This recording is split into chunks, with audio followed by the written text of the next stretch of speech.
the way our oysters taste. This area is called the cow yard, and it's called the cow yard because it's basically like a big underwater meadow where they say you can graze a cow here. So basically, if you look down under us, there's eelgrass, and this eelgrass extends from the island all the way out, really, to Saquosh Rip, which comes off that. You see that point where those waves are breaking. Don't worry, you can't really see anything. Right off the end of the beach. Yeah. That's Saquosh Rip.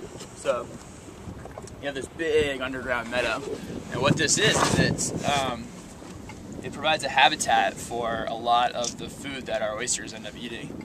And so that's the reason why when you have an island creek, you know, like the classic East Coast Chrysostrea virginica, if you will, flavor profile is it's, you know, you get the strong burst of salt up front because they have so much liquor in them, and then you know, in the middle is really where the miroir comes into play, and then you follow up with the sweet or not sweet if the adductor muscle isn't very developed finish.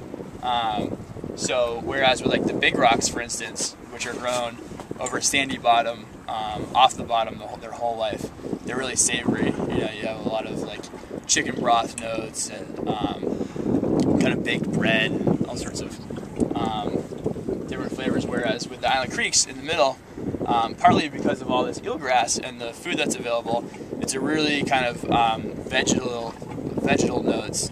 You know, mossy is the word that Skip uses.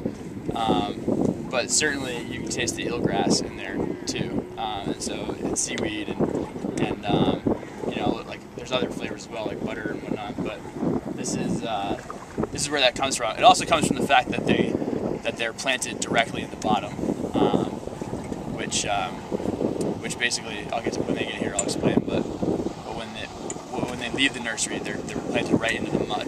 They're not in racks. They're not in bags. They just live in the mud. No, we don't plant them in the eelgrass, so they're over there. But this is just kind of where the food comes from, and it gets whisked in here with the tide every day.